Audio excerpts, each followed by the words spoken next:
Hi everyone, কেমন আছো সবাই? হানিমুনের লাস্ট পার্টে তোমাদের সবাইকে স্বাগত। আর এই পার্টটা যেটা 2-3 দিনের পার্টটাকে একসাথে অ্যাড করে দিয়েছি। ভিডিওটা একটু বড় হবে, যাই হোক তোমরা দেখে নিও। আমরা সেকেন্ড দিন চলে যাই সোলাং ভ্যালিতে। সোলাং ভ্যালি মানেই তো জানো বরফের স্বর্গরাজ্য। আর আমরা গেছিলাম ভ্যালেন্টাইন ডের কয়েকদিন পরে। তো তখন ফেব্রুয়ারি মাস, মানে একদম পুরো মানে বরফময় এটা সোলাং ভ্যালিতে।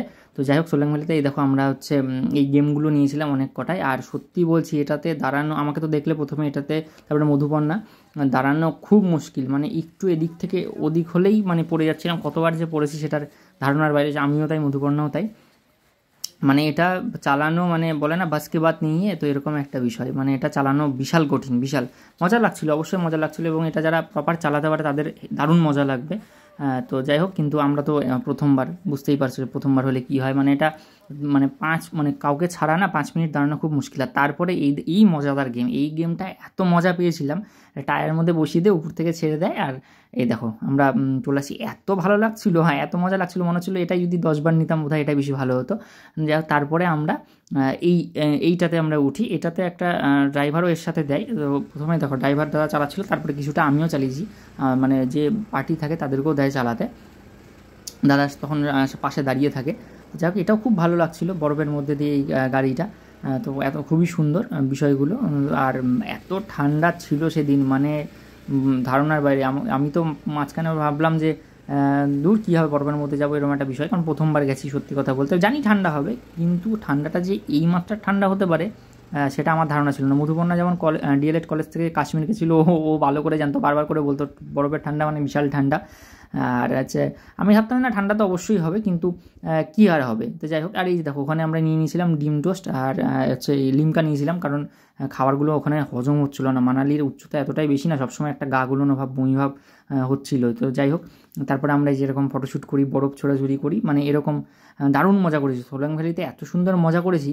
আর সবথেকে বড় কথা কি, যারা সোলাং ভ্যালিতে যাবে, আমি একটা কথা বলি, মানালিতে 2 দিন এবং সোলাং ভ্যালির যে এখানে দেখতে পেলে ছবিতে গেল, সোলাং ভ্যালিতে অনেক হোটেল আর রিসর্টগুলো আছে, তোমরা এগুলোতে থাকতে পারো। এই সোলাং ভ্যালির এই সোলাং ভ্যালি জায়গাটার উপরে যে রিসর্ট বা হোটেলগুলো আছে, মানে এগুলোতে থাকলে দারুণ মজা করবে, দারুণ। আর এরপরে এখানে আমরা মজা করে আমরা এই যে অটল টানেলের উদ্দেশ্যে রওনা হই। সেই সময় রোহতাং পাস বন্ধ ছিল, কারণ এত পরিমাণ বরফ ছিল, রোহতাং পাস বন্ধ ছিল অটল টানেলের ভেতরে। আর অটল টানেলে যেতে গেলে আমরা যে গাড়িটা নিয়ে মানালি থেকে এসেছিলাম সেটাতে কিন্তু মানে ওই গাড়িগুলোতে কাউকে যেতে দেবে না, 4x4 গাড়ি নিতে হবে। তো আমরা সোলাং ভ্যালি থেকে আবার একটা গাড়ি নিয়েছিলাম, ছেলেটার নাম কিরণ। এত ভালো, হয়তো নিয়েছে 4,000 টাকা ঘোরানোর জন্য ওটা, কিন্তু আমি বলবো 4,000 টাকা পুরো সার্থক। মানে যদি 4,000 টাকার কথা ভেবে আমরা না যেতাম, তাহলে পুরো সত্যি বলছি লস করতাম। দাদা বারবার করে বলছিল তুম লোগো জান্নাত দিখা দুঙ্গা। তো সত্যিই তাই, মানে ওটা জান্নাতি, মানে এরকম একটা বিষয়। মানে এত বরফ, এত প্রাকৃতিক দৃশ্য, মানে সেটা আমি তো কোনো দিন দেখিনি। মধুপর্ণা কাশ্মীর গেছিলো, ও দেখেছে কাশ্মীরের সেই দৃশ্য, মানে অপূর্ব দৃশ্য। একসাথে কোনো না কোনো সময় আমরা যাব একসাথে। তো যাই হোক, আমার এটা প্রথম এরকম বরফ দেখা। এ দেখো বলতে বলতে আমরা অটল টানেলের রোহতাং পাসে চলে এসেছি।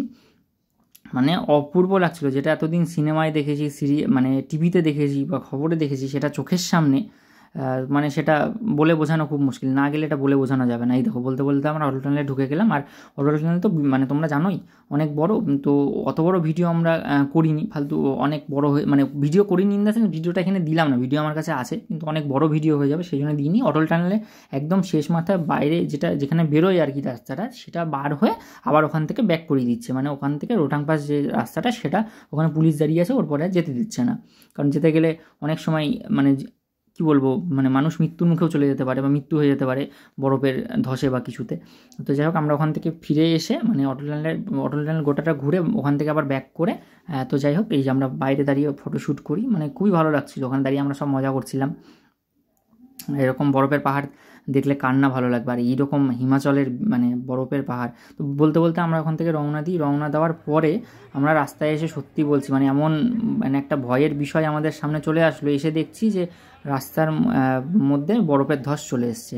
তো আমাদের গাড়ি ফার্স্ট ছিল, তো পিছনে কেউ নেই ততক্ষণ। মোটামুটি 15 মিনিট পর্যন্ত আমাদের গাড়ি একাই ছিল। তারপরে 15 মিনিট পরে আর একটা গাড়ি আসলো, এরকম করতে করতে 8-10টা গাড়ি আসলো। আর আমাদের যে ড্রাইভার দাদা ছিল, মানে কিরণ নাম, ওর সাথে মানে ওর কাছে এত নাম্বার ছিল, এত কিছু ছিল, পুলিশকে ফোন করলো, ওখানকার আরও অনেকে ফোন করলো। যাই হোক, তারপরে মোটামুটি আধা ঘন্টা আটকে থাকার পরে জেসিবি আসলো, এসে এই দেখো বরফগুলো সরাচ্ছে।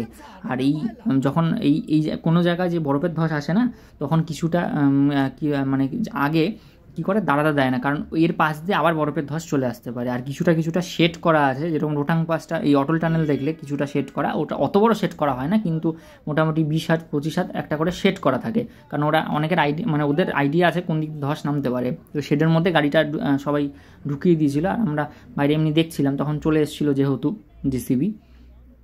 আর মানে যখন আমরা আটকে গেছিলাম তখন মানে ভাবছিলাম যে আমি মধুপর্ণা দুজন মিলে গেছি কি না, কী হবে, মানে প্রথম এটার অভিজ্ঞতা, এরকম একটা অভিজ্ঞতা। তো ওই দাদা বলছিল না ভয় পাওয়ার কিছু নেই, এটা তাড়াতাড়ি চলে আসবে 15 মিনিট 20 মিনিটের মধ্যে। যাই হোক 25 মিনিট পরে জেসিবি চলে এসেছিলো, এসে সব পরিষ্কার করছে, এই দেখো পরিষ্কার। আর এত মানে ধস এমনভাবে এসেছিলো, আর এত ধস মানে রাস্তাটা আটকে গেছিলো ধসে, যে আর দেখো আমাদের গাড়ি ধীরে ধীরে এগোচ্ছিলো, মানে সেটা মানে সত্যি ভয় লাগছিলো। ওখানে দাঁড়িয়ে থাকলে মানে যে কেউ ভয় পাবে, যেরকম বরফের ধসে আটকে গেলাম, কী হবে, আদৌ বেরোতে পারবো, ওই পারে যেতে পারবো, না যেতে পারলে কী হবে। এসছি তো আমরা দুজন, বিশেষ করে যদি 2-3 জন যাও তখন এই ভয়গুলো লাগবে। হ্যাঁ, এখন টিম মিলে গেছে, অনেকজন আছে, 10 জন 15 জন, তখন কিন্তু বিষয়টা আলাদা রকম। 2জন মিলে গেলেই কিছু কিছু এরকম ভয় লাগে, এরকম আসলে। যাই হোক আমাদের লাগছিল বিশেষ করে। যাই হোক এটা আমরা পরিষ্কার করে হয়ে যাওয়ার পরে আমরা আবার রওনা হয়ে যাই সোলাং ভ্যালির উদ্দেশ্য, কারণ সেখান থেকে আমরা যে গাড়িটা নিয়ে মানালি থেকে গেছিলাম, তো সেই গাড়িতে আবার আমরা মানালি ব্যাক করি। ব্যাক করে আমরা হচ্ছে এই দেখো তোমাদেরকে আমরা আমাদের যে হানিমুন কাপল রুমটা ছিল সেই রুমটা দেখাচ্ছি। ছোট্ট একটা ক্লিপ ছিল, মধুবর্ণা তুলেছিল, তো সেই রুমটা অসাধারণ ছিল। আর রুমের বাইরের ব্যালকনি থেকেই ওরকম বরফের পাহাড় দেখা যাচ্ছিল, খুবই সুন্দর ছিল রুমটা, এত সুন্দর সাজানো গোছানো সব কিছু দিয়েছিল, মানে খুবই ভালো লাগছিলো।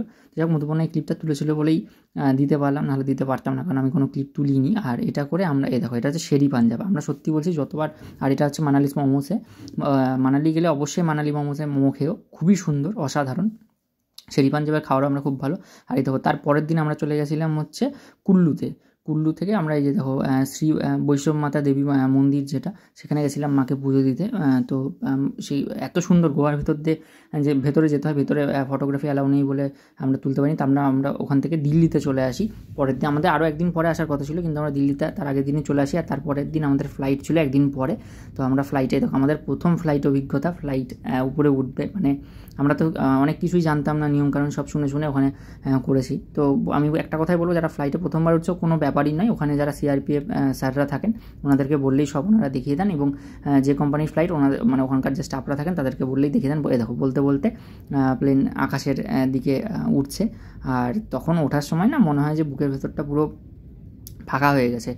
আর একটা জিনিস বলা হয়নি, তো হচ্ছে আমরা দিল্লি থেকে আমাদের কলকাতা ফ্লাইট ছিল এটা, তো আমরা কলকাতায় ফিরে আসি। আর ফ্লাইটের জার্নিটা আমরা খুবই এনজয় করেছি। আর আমরা হচ্ছে আরও একদিন বললাম না মানালিতে থাকার কথা ছিল, কিন্তু ওয়েদারটা একটু বাজে হচ্ছিলো বলে আমরা মানে আরও একদিন আগেই আমরা হচ্ছে মানালি থেকে বাসে, প্রচুর ভালো বাস আছে, তোমরা টিকিট কেটে চলে আসতে পারবে দিল্লিতে, যারা দিল্লি থেকে আবার কলকাতা আসতে চাও। যাই হোক এই দেখো বলতো আমাদের ফ্লাইটটা ছিল হচ্ছে দুপুরের দিকে। তো এই দেখো বলতে বলতে আমাদের সন্ধ্যের দিকে কলকাতা ফ্লাইট ল্যান্ড করছে আর কি। যে আমরা নেমেই যাচ্ছি কলকাতা এয়ারপোর্টে আমাদের প্রথম নামা, কারণ আমাদের প্রথম ফ্লাইট জার্নি ছিল।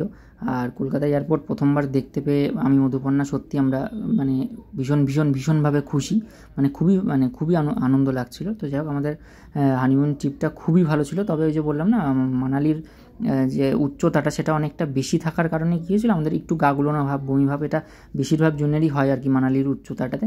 যাক আমরা ভালো এনজয় করেছি সত্যি কথা বলতে। দেখো কলকাতা এয়ারপোর্ট রাত্রেবেলা এত সুন্দর লাগছিল, এত ভালো লাগছিল, মানে ধারণার বাইরে, খুবই সুন্দর লাগছিল। ভিডিওটি ভালো লাগলে অবশ্যই লাইক করো, কমেন্ট করে, শেয়ার করো, আর প্রোফাইলটিকে ফলো করে দেখা হবে নেক্সট ভিডিওতে।